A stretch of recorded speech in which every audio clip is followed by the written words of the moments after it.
Hello, welcome to Mountain Accent Sewing. My name is Cynthia, and today I'm talking about 10 tips for beginners.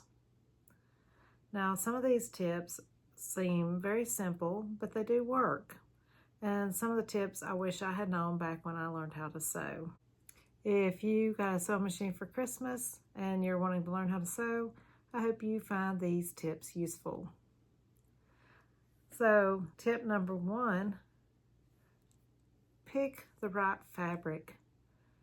If you have never sewn before, I recommend starting with a woven fabric like cotton, and even like a quilting cotton or heavier cotton. Cotton fabric and woven fabrics are easier to work with than your less structured fabrics like knits or even drapey woven fabrics. Those are trickier fabrics to sew with, so I highly recommend beginning with something that is a little bit more structured. Tip number 2, choose the right needle for the fabric that you have chosen for your project. Most of your cottons, like even a quilting cotton or your standard weight, would be like a 80-14. And for your lighter weight fabrics, that number could go down even to like a 60 or 70. And for heavier weights, you're looking at like 90 or 100. And if you're unsure of what needle to use for your project, you can always refer to a chart in like a basic sewing book. And I have got this used sewing book that's put out by Singer from 1972. And it still has a lot of helpful information. And in this book, I have a nice sewing chart that tells me all the different types of fabrics and needle sizes to choose. And also a lot of your patterns will also give a recommendation for needle size. I'll try to insert a picture of an example of a chart for needles and fabrics. I also recommend that you start off using a simple pattern. For my very first garment pattern that I made, I used a simplicity pattern for pajamas.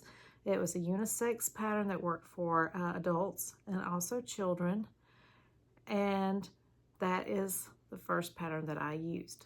However, you could even start with something even more simple, like a drawstring bag, or even sewing a pillow.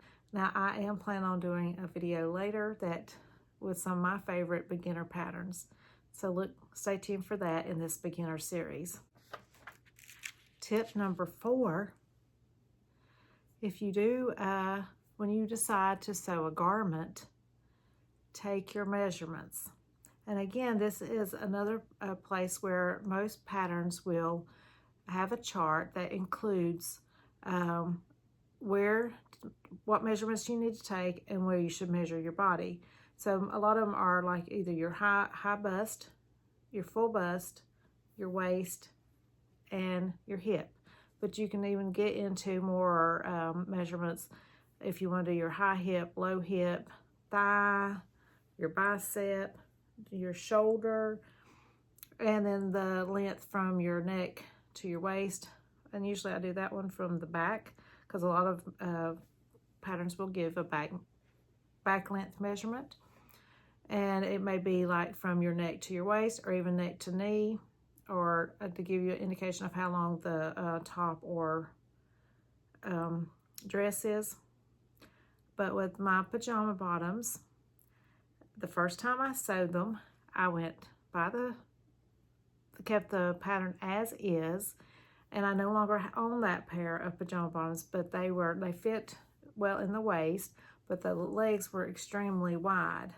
And I've made that pattern many times, and so the next pair I just took in the leg width a little bit. So I did some very simple hacking and eliminated the leg width so they were not as wide, but still kept it basically a straight leg.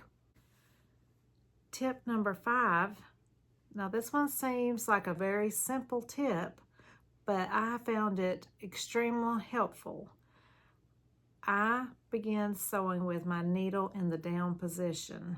So I lower it into the fabric. Either if you have a manual sewing machine, you can turn the knob to lower your needle, or if you have a mechanical or computerized machine, then there is a button that you can press to lower the needle. And I find that it just starts off sewing smoother with the needle lowered. And I'm going to insert a little clip of what this looks like. That is, like I said, a very simple tip, but I do think it makes for a smoother start to your seam. Tip number 6. I highly recommend that you finish your seam once you've sewn it. And there are many ways you can do this. And it is from as simple as taking pinking shears and trimming that seam. There's also the option of doing a zigzag stitch. Now, I used pinking shears and zigzag, depending on what I was making in my early days of sewing prior to purchasing an overlocker or serger. So you don't need to buy another machine if you don't have one. However, if you have one, I would definitely recommend learning how to use your serger and overlocker, because once I learned how to use mine, I love it. So I recommend using either pinking shears, zigzag stitch, or overlocking the seam with a serger or overlocker if you have that machine.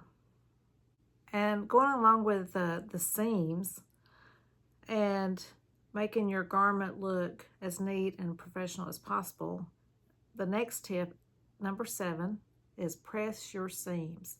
I iron as I go as I'm working on a project. Now, growing up, I always hated ironing. I still don't like to iron, finished garments, but I will iron. But once I learned how to sew, I learned the value of ironing my fabric prior to cutting out a project, and also ironing my seams as I am sewing. It does create a much nicer looking finished garment. So that's my tip number 7. Number 8. If you are a beginner and you've never sewn anything, I highly recommend reading the instructions for the pattern that you've picked.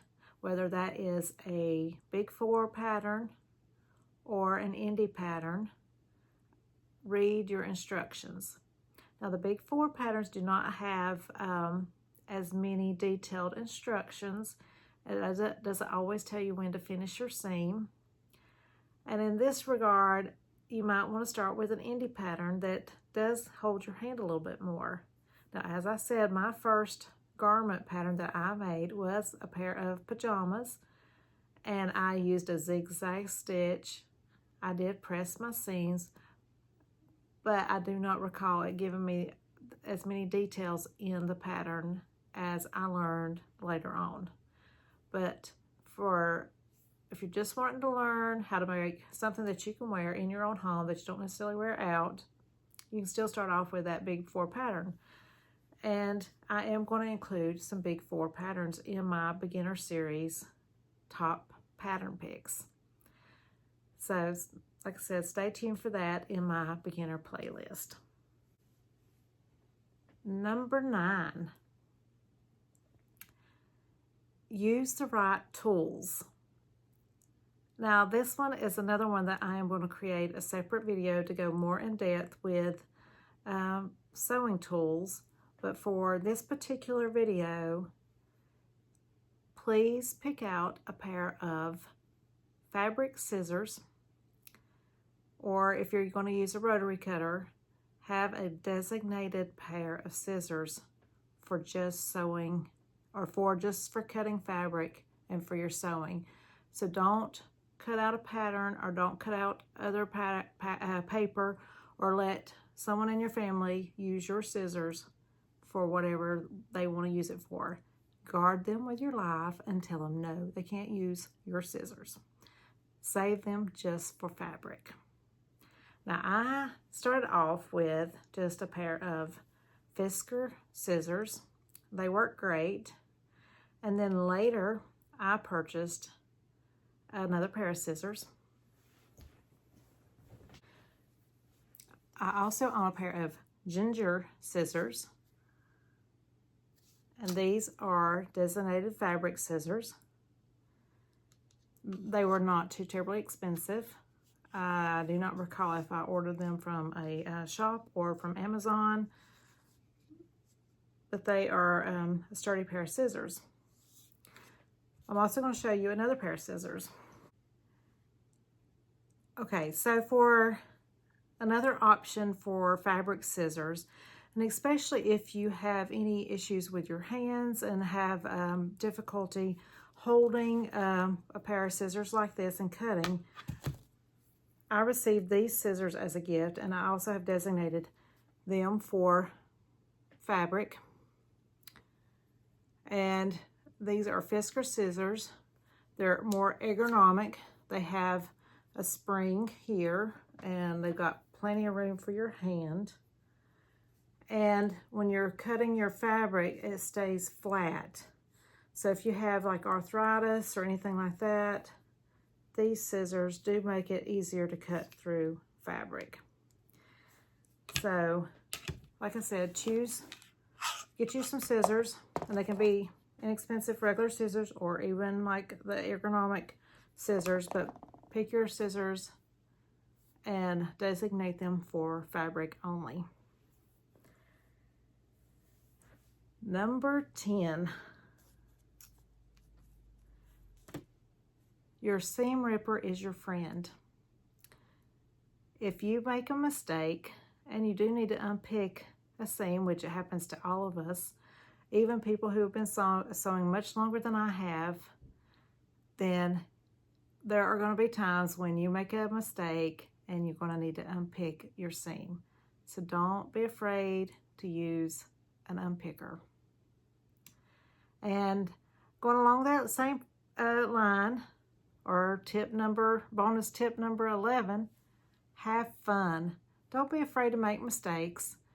Just go for it. That is how I learned. I made a lot of mistakes in the beginning, but every one of them were worth it.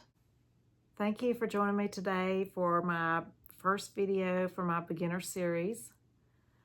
I hope you found my tips helpful and that you'll come back for the next video in my beginner series.